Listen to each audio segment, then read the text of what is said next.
आप देख रहे हैं रोशन पाकिस्तान न्यूज। फेडरल गवर्नमेंट का एक बहुत बड़ा ग्राउंड है, उसमें कचरा ही कचरा पड़ा है। पिछले अभी पता नहीं साफ हुआ है कि नहीं हुआ है, अभी तक नहीं हुआ है। ये पिछले 2-2.5 महीने से पड़ा हुआ है उधर।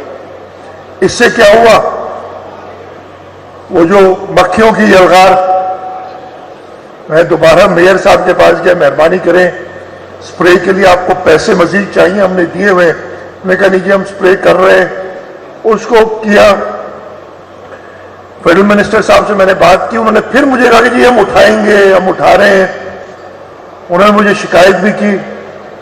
वो मैं बैठे शहीद मुझे कहते हैं जी आप शहीद गनी साहब को कहें मुझे कुछ ना कहें।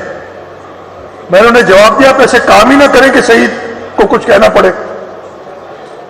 अगर आप कचरा लैंडफिल साइट तक ले जाएंगे, मैं भी आपकी तारीफ करूंगा, शहीद भी करेगा तारीफ। लेकिन अगर आप शहर को और गंदा करेंगे तो ठीक है, मैं नहीं, वो तो इंफॉर्मेशन मिनिस्टर है, वो तो पूरी बात बताएगा। अनफॉर्चुनेटली जो उन्होंने बात की थी 1,35,000 टन, 1,50,000 टन क्लेम किया है कि कचरा उठाया है। लैंडफिल साइट पे ये ज्यादा बता रहे हैं, मेरे जहां तक मुझे पता चला था 13,000 टन। 1,35,000 अगर मान लेते हैं कि 1,50,000 टन कचरा आपने उठाया है शहर से। हमारे पास मेजरिंग सिर्फ एक जगह पे होती है जहां फाइनली मुझे पता चले कि कचरा पहुंचा है कि नहीं पहुंचा है, वो है लैंडफिल साइट। हमारे पास 2 लैंडफिल साइट्स हैं, दोनों पे वे ब्रिजेस लगे हुए हैं। लैंडफिल साइट्स पे कचरा वो जो मुहिम का था वो 13,000 टन उठाया गया।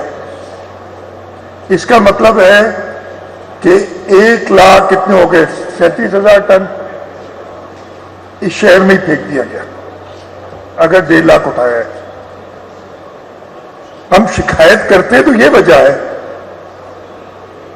और फिर सारी जो मीडिया चैनल्स, हर एक आदमी कि जी सिंध हुकूमत नाकाम हो गई, सिंध हुकूमत ने काम नहीं किया।